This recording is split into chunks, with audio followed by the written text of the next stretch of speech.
Third year में इतना है। अब देखो इसको बाद में हम देखेंगे, यहां पर इस सवाल को देखो पहले।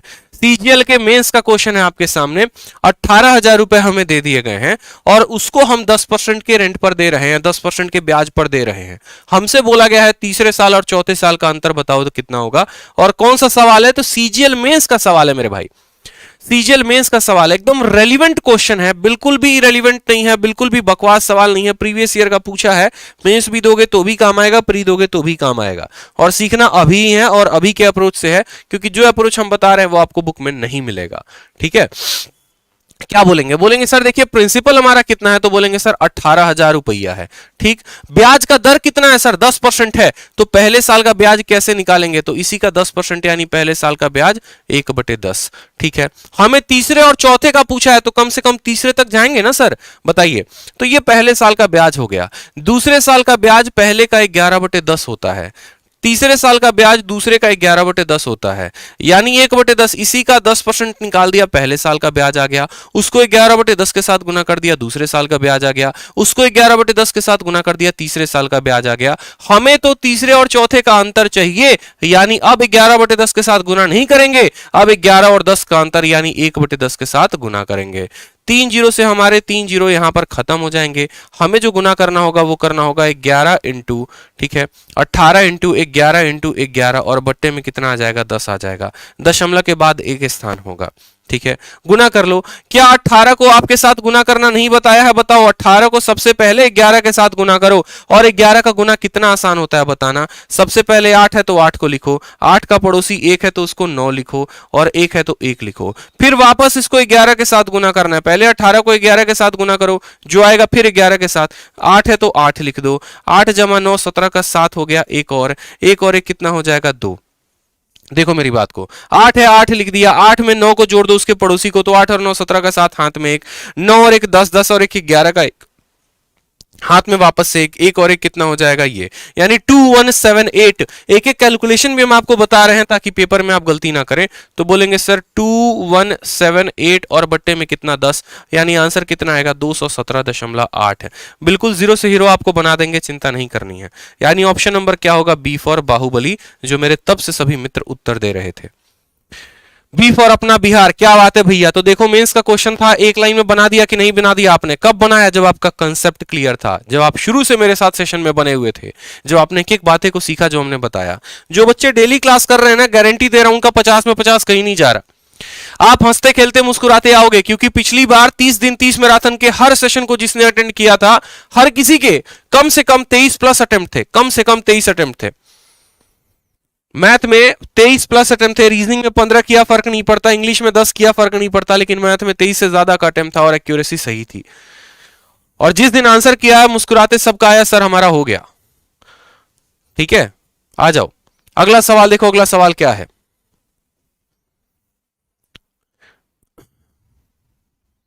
अब अगला सवाल देखेंगे। अगला सवाल आपसे बोला गया, अगला सवाल देखो, यहां पर कहा गया यदि किसी राशि पर 8% प्रतिवर्ष ब्याज की दर से तीसरे वर्ष का चक्रवृद्धि ब्याज, देखो यहां तीसरे वर्ष का ब्याज दे रखा है, देख रहे हो एग्जामिनर का दिमाग, तीसरे वर्ष का ब्याज दे रखा है, चौथे और पांचवे के बीच का अंतर पूछा है।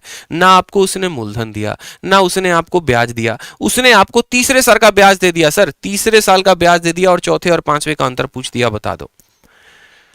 चौथे और पांचवें साल का आप क्या बोलेंगे। आप देखो यहां पर मैं अगर बात करूं, यहां पे मेरी बात को समझना, मैं अगर आपको यहां पर बोलता हूं, ठीक है, मैं अगर आपको यहां पर ये बोलता हूं, छोटी सी बात को समझिएगा दोस्त, आप समझ जाएंगे। अगर मान लीजिए कि हम आपको ये कहते हैं कि दूसरे साल का, सेकेंड ईयर का जो सीआई है ना, दूसरे साल का जो ब्याज है वो हमारा 800 रुपए है। ठीक है, रेट ऑफ इंटरेस्ट जो है वो हमारा 10% है। तुम मुझे बता दो कि तीसरे साल का जो ब्याज होगा ना वो कितना होगा। तीसरे साल का ब्याज जो होगा कितना होगा, सर बता दीजिए। दूसरे साल का ब्याज जो है 800 रुपए है, तीसरे साल का ब्याज बताना है। कहां पीडीएफ कहां मिलेगा, पीडीएफ हमारे अपने टेलीग्राम पर मिलेगा, रैंकर्स गुरुकुल और मैथ्स बाय आदित्य रंजन, हमारे 2 टेलीग्राम है, उसी पर मिलेगा आपको। दूसरे साल का ब्याज कितना है दोस्तों, बोलोगे सर 800 रुपए है। रेट ऑफ इंटरेस्ट कितना है, 10%, यानी 1/10। ब्याज भी तो 10% से बढ़ता है ना, यानी 10 में 1 बढ़ जाएगा। तो बोलोगे सर देखो यहां पर सीधी सी बात है, अगर तीसरे साल का ब्याज बताना है तो दूसरे साल का ब्याज कितना है, तो 800 है। ठीक है, और ये अपने आप का 10% से बढ़ जाएगा, यानी इसका 11/10, यानी दूसरे साल का ब्याज निकालना है तो कितना आ जाएगा, 88,880 आ जाएगा।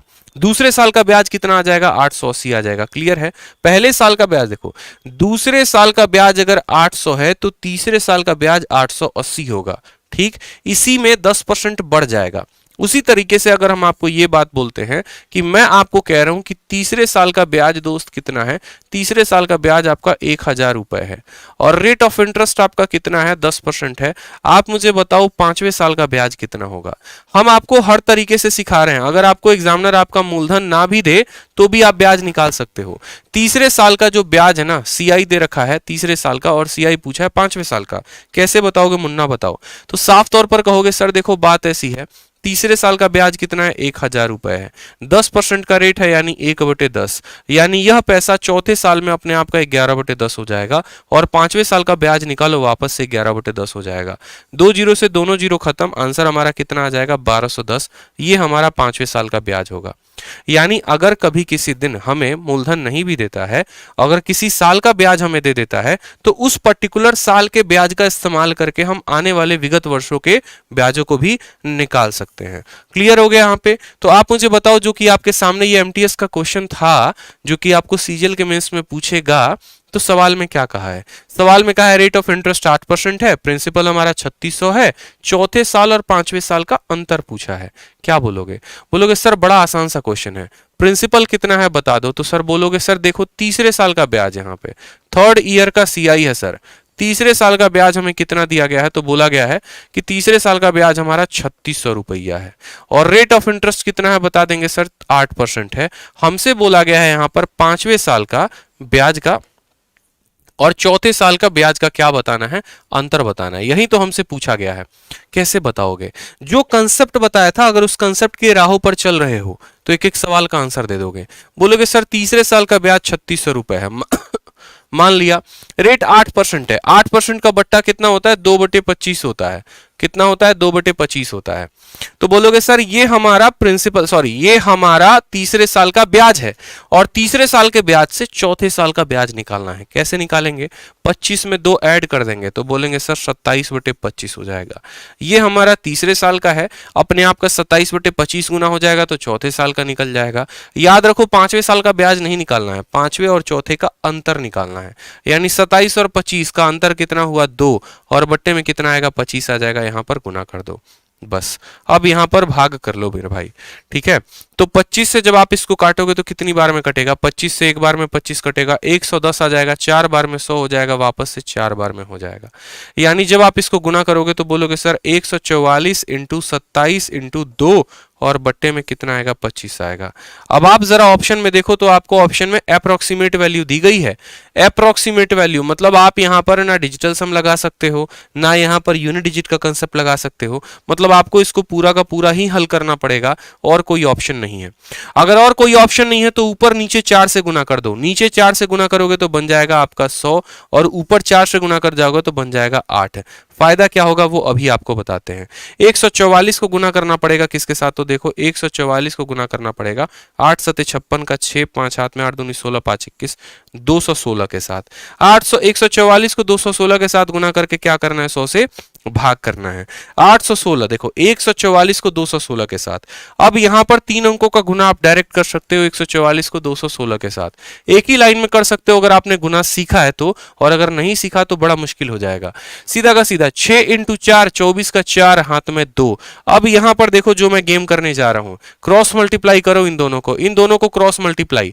6 का 4 गुना 24, 24 और 4 28 और हाथ का कैरी 2 आया था, लिख दो यहां पर 28 2 30, 30 का 0 लिख दो, हाथ में आ जाएगा 3। फिर 6 को 1 के साथ 6, 4 इंटू 2 8, 8 और 6 14, 14 4 18, 18 3 21 का 1 हाथ में 2। ठीक, फिर उसके बाद देखो यहां पर 1 एकम 1, 4 दूनी 8, 9 हो जाएगा और 9 और 2 11 का 1 हो जाएगा हाथ में 3, 2 एकम 2 और 3 हो जाएगा 5, 511.04।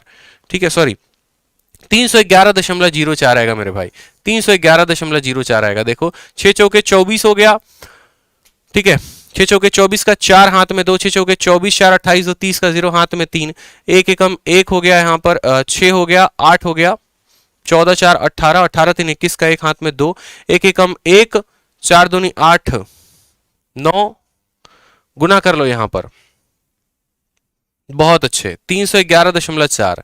देखो वैदिक मैथ का गुना कैसे होता है आप समझो। यहां पर